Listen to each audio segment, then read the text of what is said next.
Ulo makina yun eh! Ulo makina!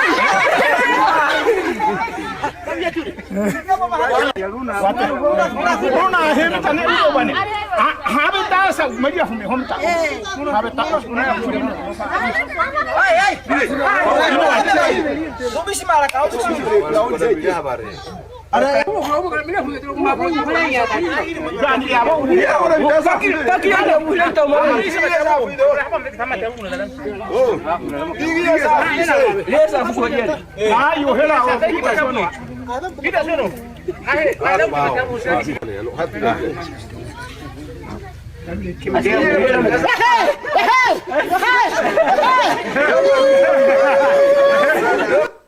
지금 우리 부족 형제들 여러분이 보신 그 벌거벗은 원주민들이 식인종입니다.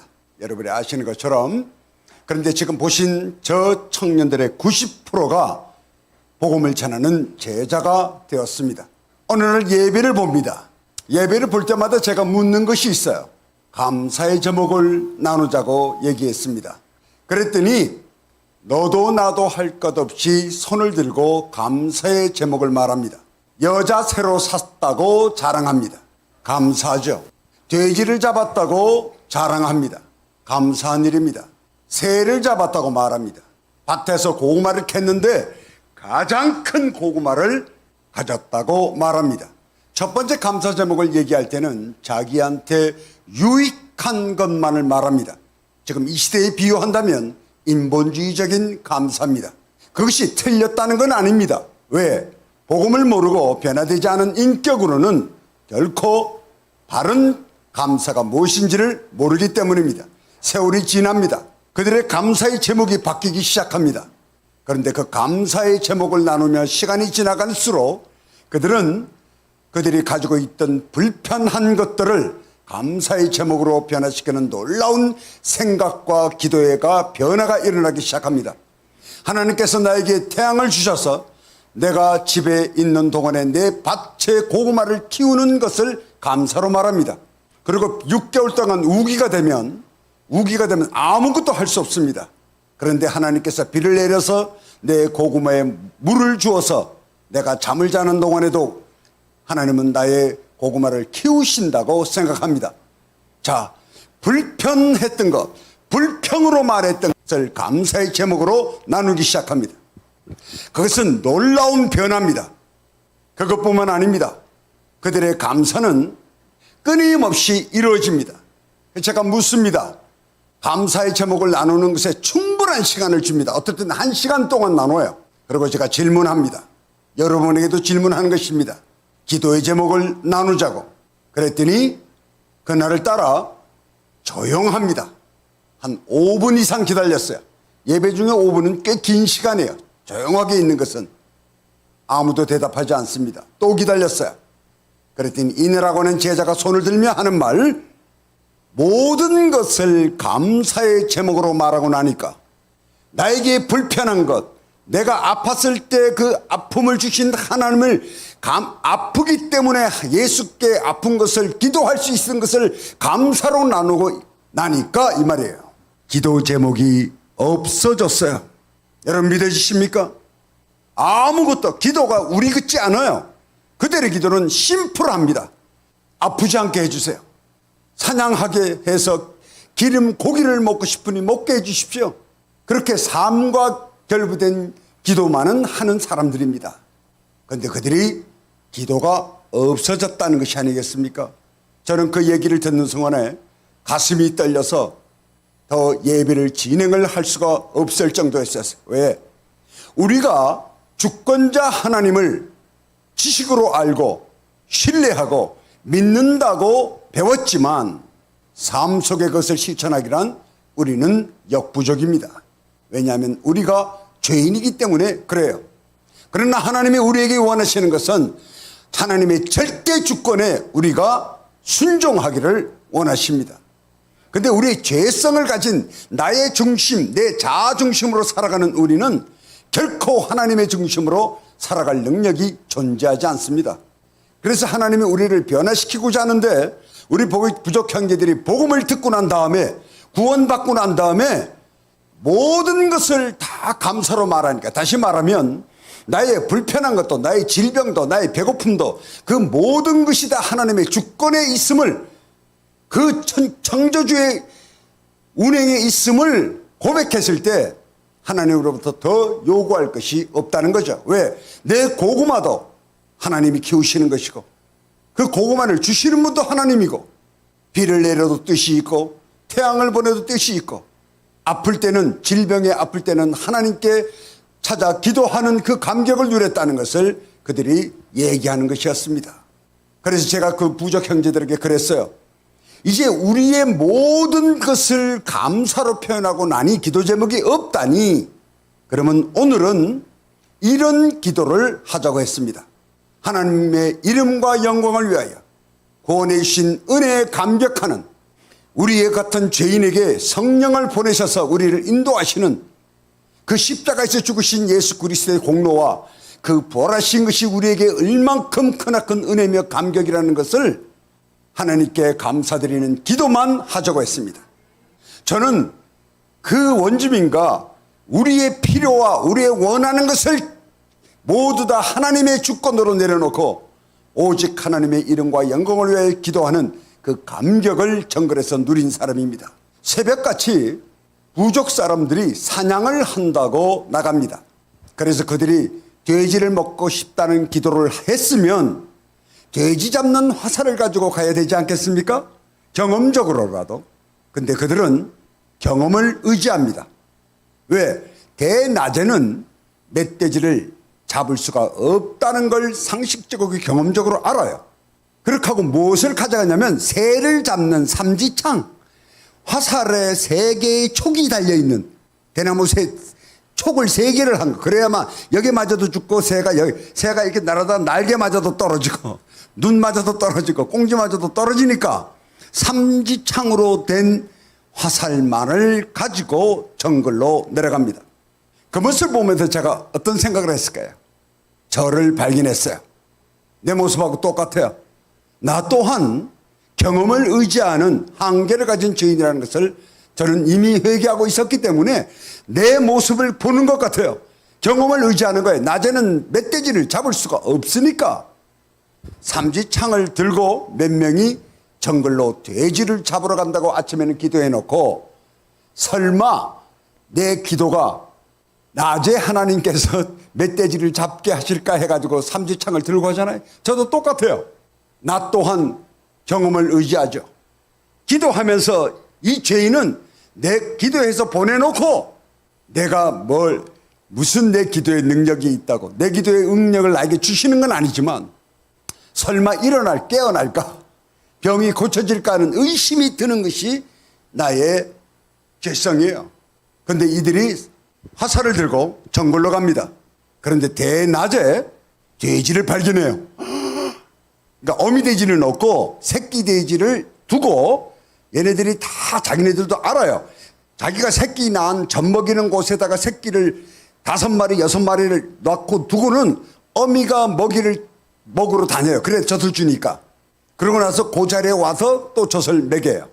새끼 때는 조금만 애들이 이유식하고 딴 거 이렇게 먹을 때 되면 어미를 따라다니면서 새끼도 먹지만, 새끼 때는 새끼는 그냥 우리에 그냥 있어요. 그 돼지 새끼 있는 걸 본 거예요. 그래서 제자들이 화살인데 돼지 잡는 화살이 아니라 삼지창을 가지고 그냥 쏜 거예요. 그런데 소리가 달라. 꽉 끓는 거예요. 정통으로 맞으면 꽉 하고 통증을 호소하니까, 아차, 맞았다는 걸 알죠, 경험적으로. 그리고 찾아가요. 잡으려고. 찾아보는 거예요. 맞았으니까 얼마나 잘 도망갔겠어요? 그래서 한참 찾아보니까 새끼 돼지가 하나 폭 쓰러져 있는 거예요. 요거만한 게. 삼지창에 눈을 맞았어. 그래서 폭 쓰러져 있는 거예요. 그래서 그 돼지를, 저는 성냥기나 라이터 이런 거 절대로 주지 않습니다. 왜? 집이 아주 바싹 마른 풀집이기 때문에 그걸 쓰는 걸 그러지 않아도 모닥불이 갖고 길게 하고 있다가 불이 이 나무를 타고 나와가지고 자는 사이에 집을 태워서 사람이 죽기도 하고 도망 나오기도 하고 온 마을에 다 타는 이런 사건이 있기 때문에 선교사가 절대로 성냥 쓰는 법이나 라이터를 주지 않아요. 그런 거 함부로 줬다가 걔네들이 불만 내니까 얘네들이 문질러서 불을 붙입니다. 남자고 여자고 이거는 5분도 안 돼서 불을 바로 만들어요. 그건 아주 대단한 재능을 가지고 있는데 문질러서 불을 피운 다음에 돼지 껍데기를 다 태워서 틀을 태우고 그거를 잡아 먹으려고 합니다. 익혀가지고 아까 얘기한 그 이내라는 형제가 이런 말을 합니다. 기도하고 먹자. 자, 근데 기도를 잘 들으세요. 그들이 기도가 저를 일깨워놨어요. 회개케 하고 그들의 기도가 저하고 달랐다는 겁니다. 잘 들어보십시오. 아버지 하나님, 오늘 아침에 우리가 고기가 먹고 싶고 한다고 하나님께 멧돼지를 잡게 해달라고 기도를 했는데 그때 하나님은 우리의 기도를 들으셨군요. 기프트에 관심 있는 게 아니라 기버를 먼저 영광스럽게 하는 기도를 하는 거예요. 우리의 기도를 들으셨군요. 그런데 우리는 죄인이라서 돼지를 잡을 것은 생각 못하고 삼지창만을 갖고 왔는데 돼지를 잡게 해주셨군요. 그러면 우리가 하나님을 온전히 인정하지 못한 것을 회개를 먼저 하는 거예요. 놀랍지 않습니까? 벌거벗은 저 형제들이 말입니다. 그때는 제가 성경 전권을 번역도 안 했을 때예요. 다니면서 말로만 구약 가르칠 때입니다.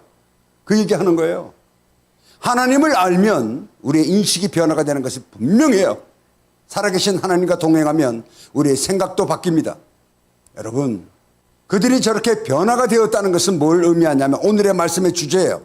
거룩한 권능이 그에게 임했다는 것입니다. 거룩한 권능은 모든 사람을 구분하지 않습니다. 구원받은 자 하나님의 백성, 거듭난 자에게 주는 하나님의 강권적인 축복이에요. 오늘 주제의 말씀을 보면 오직 성령이 너에게 임하시면 only one, 그것만이 길이라는 거예요. 그런데 거기 성령이 임하면, 성령이 임한다는 거 다 아시죠? 가만히 있는데 성령을 임해요? 와가지고 회개도 안 했는데 예배 받다고 성령이 임해요? 천만의 말씀. 회개한 자에게 예수 그리스도가 구세주인 것을 믿고 받아들인 자예요. 회개의 분량과 관계없이 그 구속사이신 그 그리스도임을 인정하였을 때 성령이 임하는 일이 일어나는 것입니다. 그러면 회개가 얼마나 소중한 줄 아시겠죠? 그러면 그때부터 하나님의 역사를 하는데 첫 번째 하시는 일을 지금 내가 소개하고자 하는 거예요. 하나님이 우리에게 어떻게 하는가? 회개를 딱 하고 나면 우리에게 너희가 권능을 받게 된다는 거야. 이 권능은 세상의 권력과 능력을 말하는 것이 아니라 거룩한 권능이죠. 하나님이 우리에게 주시는 정체성으로 주는 새로운 인격의 권능을 얘기하는 거예요. 그래서 여러분은 거룩한 자가 되고 뉴 크리에이션, 새로 탄생한 삶을 영위하고 누리게 된다는 겁니다. 여러분, 제가 어제 말씀드렸지만 우리에게 지정의를 허락하신 것은 동물처럼 살아가는 게 아니라 어떻게 인간이라는 것을 이미지 오브 갓, 그분의 형상에 따라 우리가 지었다고 하는 진정한 하나님이 사랑하는 피조물이라는 사실을 말씀하는 것인데 한번 이 지정의를 깊게 생각해 보십시오. 하나님의 말씀을 탐구, 하나님을 아는 것이 지식의 근본이라고 했는데 우리는 이 지식을 나의 지식의 만족으로 씁니다. 그러니까 하나님은 이 지를 하나님을 바라는 곳에 딱 갖고 있어야 되는데 우리에게 방향성을 갖고 있어요. 하말티아, 빗나간 화살이라는 말이에요. 그게 죄예요. 그런데 지금 우리 지정의도 하나님을 향한 것으로 서 있지 않고 나의 유익으로 지식을 탐구하는 것이 써 있어요. 어느 정도? 성경을 배우는 것, 성경을 외우는 것, 성경을 얼만큼 썼느냐, 얼만큼 읽었느냐 하는 만족도 나의 것으로 사용한다는 거예요. 정을 봅시다. 어제도 말씀드렸지만 꽃을 보고 자연을 보고 나의 만족으로만 사용해요. 우리의 삶의 모든 오감의 움직임은 자기 중심적입니다. 세 번째, 자유의지. 우리의 자유의지는 선택의 동물이에요. 그 선택도 말씀을 근거로 순종하여 행하는 것에 사용해야지 거룩한 정서지. 자유의지를 내 유익으로 쓰면 실패자가 됩니다. 부자는 될 수 있어요. 자기중심적으로 살았으니까. 그러나 인격이 남으로부터 인정받는 인격은 되지 못합니다. 하나님의 말씀이 인격이기 때문에 그 하나님의 말씀으로 인해서 순종하고 행하는 그 사람, 거룩한 인격을 가진 그가 진정한 그리스도인인 거예요. 그런데 회개라는 걸 통해서 바꿔놓으시는데 어떻게 바꾸느냐 보세요. 지금 이 말씀은요, 사도행전 1장 8절은 누가 하신 말씀이에요? 예수님께서 부활하시기 전에, 부활한 다음에 승천하시기 전에 제자들에게 한 마지막 말씀이에요. 이제 보혜사, 여기서 말하는 성령은 보혜사 성령이에요. 가셔서 보낼 보혜사 성령, 그건 예수예요. 그 보혜사 성령 하나님, 동일한 그 하나님이 너에게 임하시면 너희가 권능을 받는다. 근데 우리가 죄인, 지정의가 망가진 죄인이기 때문에 아직 회복이 안 됐어요. 그래서 못 느껴 전부 다. 그런데 어떤 결과를 갖고 오냐면 예루살렘과 온 유대와 사마리아와 땅끝까지 이르러 내 증인이 되리라. 지금 예루살렘에 가고 지금 유대로 가고 지금 사마리아로 가고 땅 가라는 것이 아니라 그건 그 시대의 지역을 얘기하는 것인데, 하나님의 복음을 전하지 않고는 견딜 수 없는 열정의 삶을 살게 될 것이다 이 말이에요. 좋은 샘플이 뭐냐면 여러분이 잘 아는 엠마오로 가는 두 제자의 삶에 그것이 극명하게 드러나 있어요.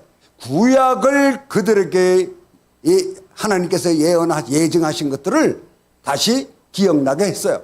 하나님의 말씀을 들으니 그들의 눈이 밝아졌어요. 그래서 옆에 그 말씀을 하는 분이 예수 그리스도이신지를 알게 됩니다. 그래서 붙잡으려고 하는데 없어졌어요. 그죠? 그런데 둘이 뭐라고 그래요? 우리가 그 말씀을 듣고 나니 너의 심정이 뜨겁지 않더냐. 이거 한국 성경이고, 영어에는요 burning hot, 너의 심정이 타지 않더냐, 타오르지 않더냐. 자, 어떤 결과를 가져와요? 타오른 것으로, 아는 것으로 멈추지 않고 하나님의 말씀을 지식과 관념 속에 가두지 않고 그들은 발길을 되돌립니다. 순종하여 행동하는 거예요. 어디 쪽으로? 죽음이 기다리고 있는 예루살렘으로. 이게 그들의 의지와 신념이라고 생각하십니까? 천만의 말씀이에요. 하나님의 거룩한 권능이 임하면 예수 그리스도가 어제 첫날 우리가 고백한 것처럼 주는 그리스도시여 살아계신 하나님의 아들이라고 하는 그 그리스도의 뜻과 살아계신 하나님을 여러분이 부족한 믿음으로 믿으면 우리는 변화가 일어납니다. 예수의 감동이 있는 사람이 교회에 오라고 전하는 거예요. 어떤 영화를 봐도 보고 난 다음에 감동되었을 때 친구에게 권해요. 표까지 사주면서. 예배에 감동이 없고 졸던 사람이 자기 친구를 교회로 데리고 오겠습니까? 절대로요. 감동이 되어야 된다. 은혜, 죄의 회개와 나의 변화된 그 거룩한 권능이 나에게 임한 나는 다른 정체성이라는 걸 확인되었을 때 그것이 가능하다는 것입니다. 자, 그럼 권능이 뭐냐? 첫 번째 일어나는 현상은 하나님과 우리의 관계, 영적인 관계가 회복되는 것을 말합니다. 여러분 못 느끼셨어요. 그렇죠? 근데 하나님은 예수 그리스도의 십자가의 보혈, 다시 말하면 여러분에게 있는 예수 그리스도의 피의 인침을 보고 그 믿음을 보고 하나님이 일방적으로 하나님 편에서 연결해 버리신 거예요. 두 번째로 또 하시는 일이 있어요. 그것이 바로 우리를 하나님의 생명록에 죄를 전능하시니까 우리 죄를 다 기억할 거 아니에요? 우리가 모르는 죄까지. 앞으로 여러분은 10년 후에 질 죄를 아세요? 내일 질 죄도 모르는데 하나님은 우리가 10년 후에 질 죄까지 다 알아요. 앞으로 네가 무슨 죄를 질 건지 안 질 건지. 근데 그 전능함을 사용하셔서 그 모든 죄를 지워버리겠다는 거예요. 그게 구원이거든요. 그러고 나서 우리에게 뭐라고 하냐면 이제 너는 의로와 칭의를 하신다는 거예요. 칭의가 일어난 것 동시에 성령이 우리한테 내재하십니다. 세 번째, 성령이 여러분에게 내재하신다는 것을 우리는 분명히 스스로 알 수 있다고 복음은 말하고 있다고 말씀드렸어요. 그럼 내 안에 내재하신 그 성삼위 하나님의 내재하심이 있을 때 우리는 아무 느낌이 없죠. 특별히 뭐 이래야만 성령 받는 것이 아니에요. 내 회개가 일어날 때가 가장 성령이 충만한 때임을 잊지 마십시오. 왜? 성령이 우리에게 죄를 알게 하는 것이 첫 번째니까. 다시 말하면 우리에게 죄를 알게 하셔서 우리를 끌고 예수 그리스도의 십자가의 밑에 가서 용서를 구하는 거예요. 용서를 구하여 심판주인 하나님이 그 죄를 소멸시켜 주시는 겁니다. 그 기쁨으로 살아가라고, 그 하나님의 권능을 받으라고, 거룩한 권능을 소유하라고 성령이 하는 일이 첫 번째 끝이 그거예요. 거기에 순종해야 되지 않겠습니까? 제가 본능의 죄를 하나 간증을 할게요. 단순함입니다. 제가 부족해서 첫 번째로 경험한 거예요. 우리 부족 형제들은 단순해요. 그들이 순진하기 때문에 복음을 잘 받아들이는 것이 아닙니다. 여러분은 단순하세요? 천만의 말씀이에요. 잘 들으세요. 이건 저의 회개예요. 창조주 하나님이 안 믿어져. 잘 안 믿어지죠? 설명할 수 없으니까. 지식이 부족해서. 믿음도 부족하니까. 그런데 우리는 창조주 하나님에 대해서 설득을 당하거나 공부를 하거나 책을 읽거나, 잘 들으세요. 그걸 해가지고 나의 지식과 약간의 동의가 일어날 때 믿어주는 죄인이에요. 나의 지식, 죄인의 지식과 외부로부터 오는 하나님의 창조주 하나님에 대한 그 분명한 진리가 나하고의 이해가 되어지는 합일점이 있을 때 믿어준다 이 말이에요. 그것을 어떻게 생각하세요? 나는 복잡한 자예요. 따져야 돼. 논리적으로. 내가 설득을 당해야 믿는, 이것이 교만이지 무엇이 교만입니까? 엄청난 교만이에요. 나는 몰랐어요.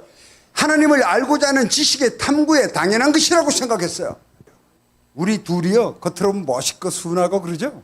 속사람은 얼마나 샤프한지 아십니까? 우리 속사람이 그런 것 같아요. 왜냐하면 제가 예를 드릴게요. 내가 먹을 거를 안 주고 교회를 짓자겠다 다 줬어요. 그랬더니 부족 애들이 그래도 엉클은 교회 다 짓고, 자기들이 거의 3개월 동안 고생을 했으니까 끝나면 소금이라도 주겠지 생각을 했겠죠. 언제나 그랬으니까. 자기네 집에 오면 내가 먹일 거라도 줬으니까 주겠지라고 열심히 했어. 근데 건축을 다 끝났을 때 나는 아무것도 안 준다. 하나님의 일을 했기 때문에. 그랬더니 한 친구가 화가 나가지고 칼로 교회의 벽을 내리쳐갖고 이만큼 찢었어. 지금 바로 다 짓고 문 잠그고 내려왔는데 막 싸움이 났어요. 칼 들고 서로 죽인다고 그러고, 이 형제가 이렇게 얘기하는 거예요. 왜 하나님의 엉클의 피와 같은 이 하나님의 집을 왜 칼로 쳤느냐 하고 싸우는 거예요. 왜 엉클의 피와 같다고 하냐면, 내가 이 심장 대동맥 수술을 하고 여기다가 쇠를 받고 그리고 망치질도 제대로 못하면 이게 수그리고 지네들 못 치는 것을 연필로 그어서 지네들이 다 망치를 쳐가지고 진 집이거든. 그 싸우는데 이민아 선교사가 갑자기 벌떡 일어납니다. 상상해보세요. 이민아 선교사에게 그런 성품이 숨어 있다고 상상 못할 거예요.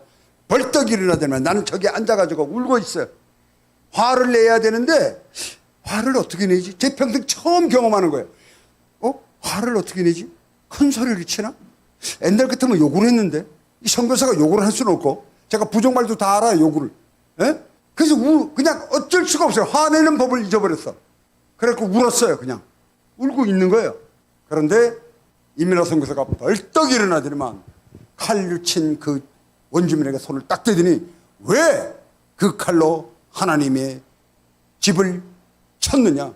차라리 그 칼로 저기에 앉아있는 엉클의 목을 치지. 얘네들 단순하다 그랬잖아요. 그래서 쳐요. 그래서 내가 얼른 일어나서 도망가려고 그랬어. 그런데 그 말이 딱 떨어지자마자 이것 때문에 KBS하고 CTS가 돈을 들여가지고도 다큐멘터리 찍겠다고 온 거예요. 이 스토리 때문에. 저쪽 부족에서 전쟁을 일으키는 준비를 온몸에 시커멓게 치는 거 봤죠? 춤추는 거. 그렇게 하고 막 뛰어들어오는 거야. 한 20명 이상이. 저쪽 마을에서. 소리를 질러요. 전투하는 소리를 내면 압니다. 이게 전쟁하자고 뛰어들어오는지. 오면서 그냥 온 게 아니라 오면서 모든 나무 칼로 다 치고 돼지나 개나 닭 있으면 모조리 죽이면서 와요. 그래갖고 제가 울고 있는 자리를 쫙 둘러서, 이 영화 같은 장면이에요. 이건 연출하고 싶어도 그렇게 할 수 없어요. 쫙 둘러서가지고 리다가 딱 서갖고 싸움하고 있는 그 교회를 지었던 다 내려와 있어요. 저쪽에 리보레라는 마을에서 다 내려와 있는데 거기를 바라보면서 뭐라고 하는지 아세요? 놀랍습니다. 우리는 하나님의 집에 오지는 않지만, 그게 걸렸나 봐. 마약 하나라고 안 오거든요. 여러분, 성령이 인도해야만 예배 자리에 온다는 말은요, 진리 중에 진리예요. 아무리 전도해 보세요. 오나 아무리 방법을 가르쳐 줘봐요. 기도하라고. 기도 안 해요. 그들에게는 하나님이라는 인식이 그들의 영에 존재하지 않은 죽은 영이기 때문에 살아계신 하나님을 절대로 찾지 않습니다. 죽은 자이기 때문에. 죽은 썩은 냄새만 쫓아다니지. 그 말 하더니 여기 있는 엉클은 너의 엉클뿐만 아니라 우리의 엉클이기도 하다. 왜 내가 그걸 딱 듣는 순간 내가 소금 나눠주고 헌옷 줄 때 공평하게 주기를 잘했구나. 우리 성도에게만 안 주고 편애하지 않았다는 걸 알았다는 거죠. 근데 나 혼자 생각하는 게 물어보지는 않고 그 다음에 하는 말입니다. 누가 우리 엉클의 두 눈에 눈물을 흘리게 했느냐. 한 번만 더 엉클의 눈물을 흘리게 하면 우리가 전부 다 여기에서 죽을 것이다. 너희를 죽이겠다고 얘기 안 해요. 죽일 것이다. 그러면 당계시라는 나무가 있어요. 그걸 땅에다가 꽝 박아요. 언약에. 우리 도장 찍는 거하고 똑같아요. 그 얘기를 하니까 두렵잖아요. 싸움하는 애들이 다 저쪽으로 다 도망가 버렸어요. 그래서 저는 더 있다가 내가 더 있으면 더 난리 날 것 같아. 그래서 또 방으로 들어갔어요. 그랬더니 부족의 여인들이 전부 거실에 쫓아와가지고 저 앞에 무릎 꿇고 가득 들어와가지고 펑펑 우는 거예요. 내가 아파하니까. 자, 어떤 일이 일어나냐 아세요? 내 제자 중에 발루스라는 제자가 있어요. 그 제자가 나를 괜찮은가 하고 들어왔어요. 부인이 이런 일은 이전에 절대로 부족에서 있을 수 없는 일이에요. 남편을 때린다는 게. 남편이 딱 들어오는데 남편 뺨을 그냥 손으로 때리는 거예요. 그러면서 당신은 알고 있지 않았느냐. 알았어요. 나한테만 연락을 안 했을 뿐이지. 애들이 먹을 거를 계획적으로 엉클을 푸시해가지고 먹을 걸 받자고 계획을 짠 거야. 그 얘기를 왜 엉클한테 미리 얘기하지 않았냐 이 말이야. 당신은 알면서. 그래서 엉클을 울리고 지금 고통스럽게 만들었냐고. 남편 죽습니다. 그래 문화는 어디 남자 뺨을 때려요. 그냥 뺨을 때리는 거예요. 아무 말도 못해. 근데 누 아파갖고 이러고 있는데 어떤 사내 녀석 목소리가 들려. 하면 한 말이 엉클 미안해요. 내가 아직 어린아이라서 엉클을 못 도왔어요. 하면서 요렇게 어린 사내 녀석이 내 귀에다 대고 위로를 하는 거예요. 그 자기 아버지는 제자였는데 전쟁에서 화살을 맞아가지고 폐렴으로 제가 그동안에 계속 약을 대주고 헬기로 들어가서 병원에 치료해서 1, 2년을 연명하다가 죽었어요. 그 아이 셋을 내가 돌보고 있는 것이었는데 나한테 그러는 거예요. 그게 위로가 되더라고요. 그렇게 단순한 사람들입니다. 예. 단순함이 얼마나 부러운 일인지 아십니까? 복음을 접하는데. 근데 우리는 결코 단순해지지 못해요. 그러니까 쉽게 말하면 내가 알고 있는 지식에 사도 바울이 얘기한 것처럼 왜 배설물이라고 얘기인가 아시겠죠? 배설물이라는 것이 동의가 되어야 다른 지식인 예수 그리스도의 피의 가치와 부활의 가치가 생명력이 있는 것을 알게 되는 거예요. 내 지식으로 갖고 있으면 동의가 안 돼요. 납득을 자꾸 하려고 그러는 본능적 욕구가 있거든. 그리고 자꾸 알아야 되겠다고 그러고. 하나님은 우리 납득시키는 것에 전혀 관심이 없어요. 믿든 말든 내 아들은 부활시켰다고 내가. 네가 믿어주고 안 믿어주는 건 너의 선택이지. 네 번째 무엇이냐면 여러분이 기도할 때 하나님 아버지 그러죠. 이거 그냥 여러분이 하는 게 아니에요. 성경 말씀에 분명히 기록되어 있어요. 고린도후서 6장 18절에 보면 너희에게 아버지가 되고 너희는 내게 자녀가 되리라. 전능하신 주의 말씀이니라. 하나님 스스로가 우리를 위로하시기 위해서 하나님의 관계를 회복시키고 칭의를 준 것만으로도 구원을 받는데, 그래서 우리가 회개함으로 말미암아 하나님의 공의, 심판하셔야 되는, 죄를 싫어하시는 그 하나님의 공의가 100% 만족되었기 때문에 바로 성령, 보혜사 성령이 오셔서 우리에게 거룩한 권능을 주고자 하는 것인데, 주는 것 중에 아버지가 되겠다는 거예요. 그 말은 뭐냐면 육신의 아버지가 아닌, 이런 말이 있죠. 죄인인 부모로부터 태어난 우리가 육신에, 이제는 영원히 사는, 영생하는 전능하신 하나님의 우리의 아버지가 된 새로운 가족이 된 거예요. 그래서 크리스찬이에요. 우리의 국적은 천국입니다. 그리고 우리는 크리스찬이에요. 그 정체성을 절대로 잊지 마세요. 하나님이 정의를 내려놓은 거예요. 나는 너의 아버지가 될 것이고 너희는 나의 자녀가 되리라. 내 아들 예수 그리스도의 십자가의 고난과 고통을 통하여 너를 잉태했다 이 말이에요. 산자가 되게 내 아들로 만들었다는 거예요. 그러니까 이 아바 아버지라고 부르는 순간 예수 그리스도의 십자가의 고난을 인정하는 거예요. 그분이 나의 구세주라는 걸. 그것을 통해 내가 구원받았기 때문에. 그래서 우리가 아빠 아버지를 부르는 특권을 가졌잖아요. 이 어마어마한 겁니다. 이게 여러분의 이것들을 우리가 알지도 못하는 사이에 하나님께서 이뤄놓은 건데 또 하나가 있어요. 마지막으로 교회 공동체, 내가 그것으로도 넘어지니까 교회라고 하는 공동체를 주신 거예요.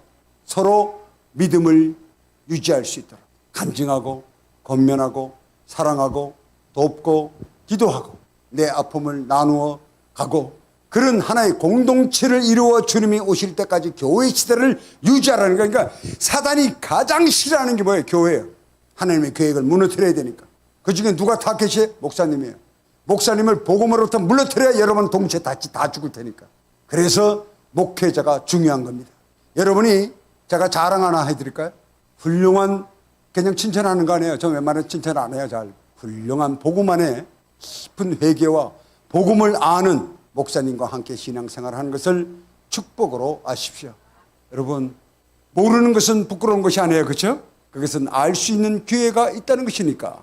아, 나는 성경을 잘 몰라요. 그건 자랑거리가 돼야 돼요.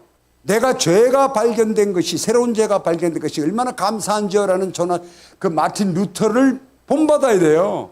그건 부끄러운 것이 아니에요. 감사한 거고 기쁨이에요. 왜? 예수를 만나게 되니까. 그 기쁨을 누리시게 받아요. 회개. 어떻게? 늘 저는 주문하는 게 호흡하듯 회개하라. 회개가 그리스도인의 삶의 생명력이기 때문에 호흡처럼 끊임없이 성령을 의지하면 우리를 거룩한 권능으로 이끌어 나가는 것에 끊임없이 하나님은 그저 일을 행하십니다. 아무것도 요구하지 않죠. 바로서 여러분의 삶 속에 그 기쁨을 누리는 삶을 누리시기를 주의 이름으로 축원합니다. 기도하겠습니다.